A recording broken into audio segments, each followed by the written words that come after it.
Hello, Nicole Steckline here, technical agronomist for DeKalb and Asgrow in Northeast Iowa.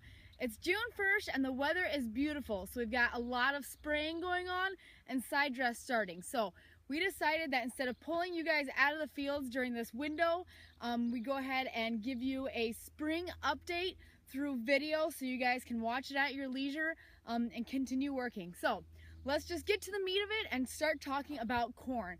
Obviously, we've had a lot of cool, wet weather. When we have cool, wet weather, we start seeing a lot of different goofy things. That's what's made scouting and digging plants even more important.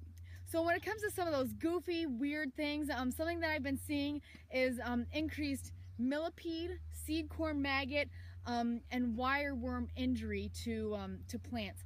While we might not see a whole lot of plant depth, we will see these plants become less vigorous and also more prone to seedling diseases.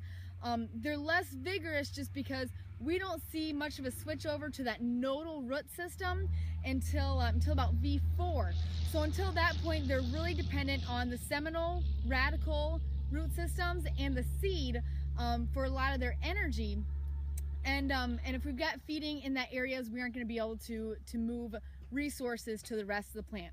Now, our seed treatments are supposed to help take care of these issues. However, a lot of the pressures have been higher than in past years.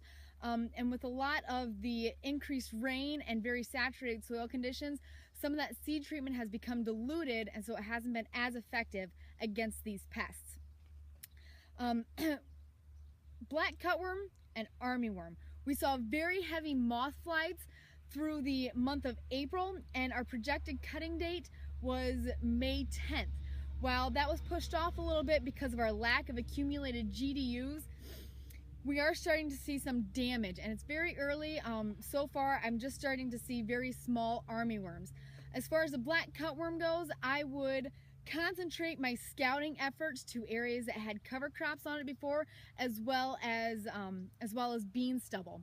So black cutworm moths prefer to lay their eggs in green cover, and they prefer soybean stubble as opposed to corn residue. This also makes it a little bit worse because our Smart Stacks hybrids, those traits are going to give us protection, suppression against black cutworm feeding. However, the VT Double Pro hybrids, that trait doesn't give us control over black cutworms. So in a soybean field where we typically have our Double Pro hybrids planted, and also in a situation where we're going to have higher pressures, that's where we're going to probably see the beginning of our damage, and we want to concentrate our scouting efforts for those. Economic threshold is not when we start to see 2 to 3 plants cut, it's when we start to see leaf damage on 2 to 3% of those plants. At that time, we can go ahead and make an insecticide foliar application on those corn plants. I've gotten the question about if I'm going to go out there and make my herbicide application, can I just throw in an insecticide even though I don't see it? Not really. We don't have a lot of really good residual on a lot of the single mode of action insecticide products, and it's hard to get a kill on a pest that you can't see yet, and that's not coming to the surface to cause that damage yet. So scout, determine if you are at economic threshold, and decide to make the treatment or not. Black cutworm, we do have suppression labeled on our seed treatments. However, like we talked before with some of the seed pests, a lot of that treatment has been diluted because of our heavy rain. Armyworm, also saw a lot of moth flight on that pest as well. Armyworm is particularly going to be in our cover cropped areas. Now, typically in a rye field cover crop, we're going to get soybeans planted into that field. However, armyworms are very mobile, especially when they get a little bit bigger.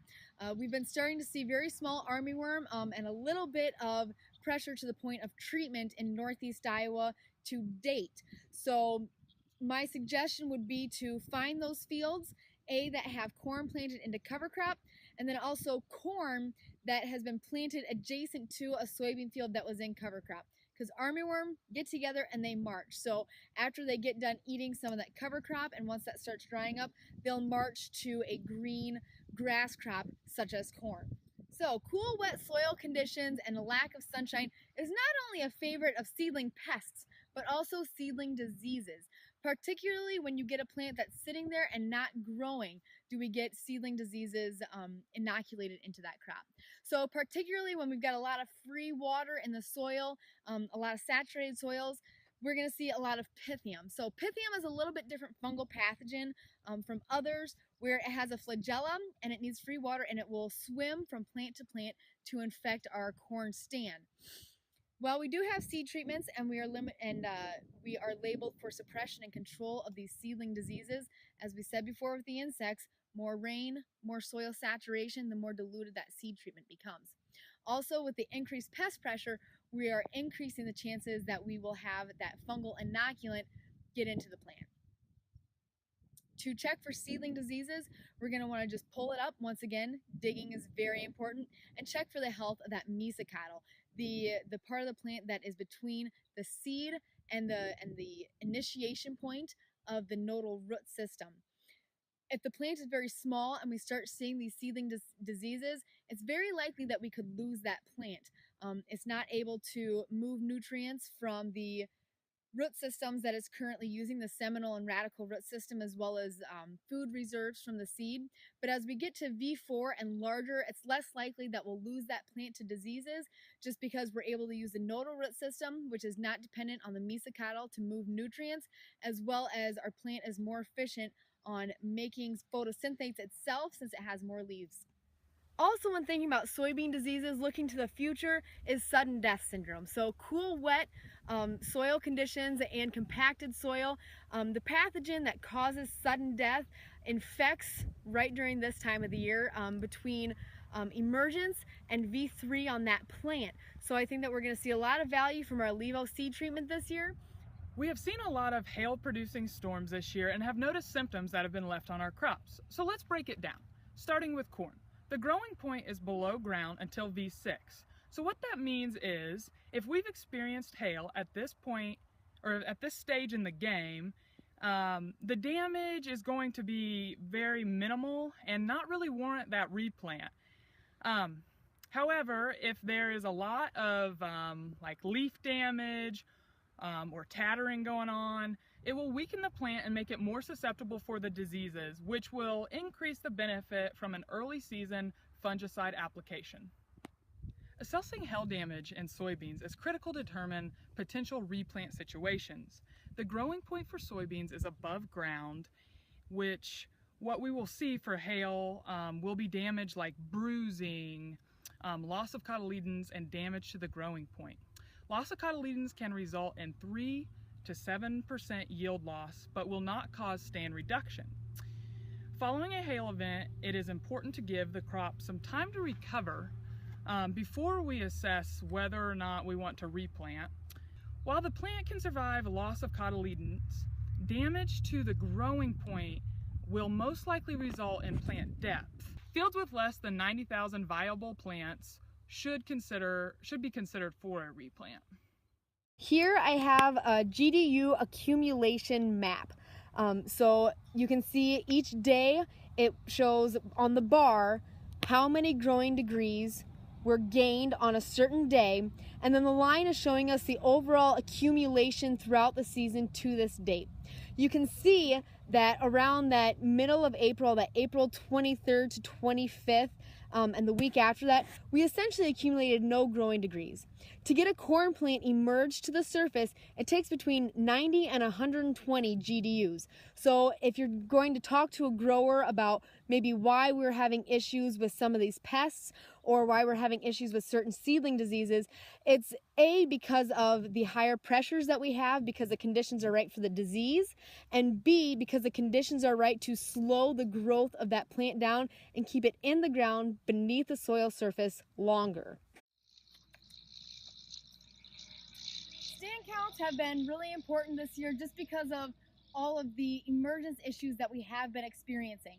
And if you're anything like me, you don't have that chart memorized that tells you how many feet of row to measure for different row spacings to come up with your stand count. So here is the actual how to find how far you're supposed to measure. So what we really need to think about is what we are trying to find is the number of plants and 1/1000th of an acre. So what is 1/1000th of an acre? Well, 1 acre is 43,560 square feet. And then we divide that by 1,000. So really what we're trying to find is the number of plants to count in 43.56 square feet. So how do we find the different sides of the area of the square that we're trying to find? So area of a square or a rectangle is simply length times width. We know that in this formula, our width is our row spacing. So whether we're 30-inch rows, 20-inch rows, 12-inch rows, our area is the 43.56 square feet. So what we need to find is our length. So that from there, we just go to simple algebra. Let's just say, for example, we're going to do 30-inch rows. We convert that to feet, so that's 2.5 feet. So algebra, 2.5x equals 43.56. So 43.56 divided by 2.5, x, or our length, equals 17 feet 5 inches. This is going to work on any row spacing. Just use the W, use that as whatever row spacings you have, and convert it to feet. Scouting is so important, especially with this cool and wet spring we've been experiencing. Let's focus on corn plant growth and development. So when you're out there walking those fields, pay extra close attention. It's not just what's going on above ground. Let's get in there, let's dig, and let's see what's going on with that growth and development with that root system underneath ground. So let's start by looking at our root system. First, from the seed here, you're going to notice your radicle that emerges first from the tip of the kernel.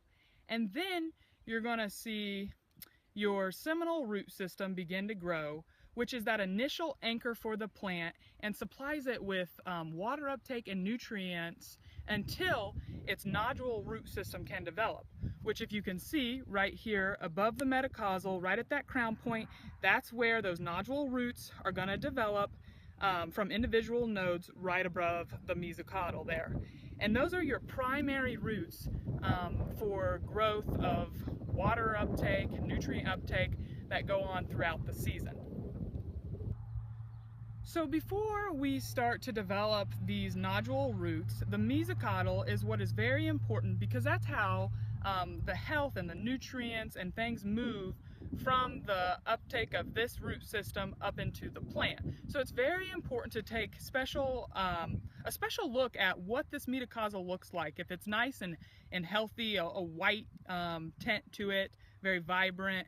However, if you notice there is a brownish tint both on the outside or in the inner cortex of that mesocaudal, then we need to start looking at things if we've got some seedling disease going on and how that's going to affect that plant throughout development throughout the season and what we can do going forward.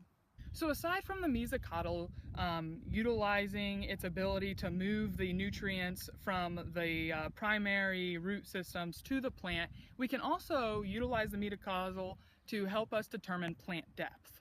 When determining seeding depth, first we're going to measure from the seed to the crown, and then we're going to add 3/4 of an inch, because as the coleoptile grows to the surface, it starts to sense the sunlight at 3/4 of an inch from the soil surface line, which tells the plant to set the nodal root system.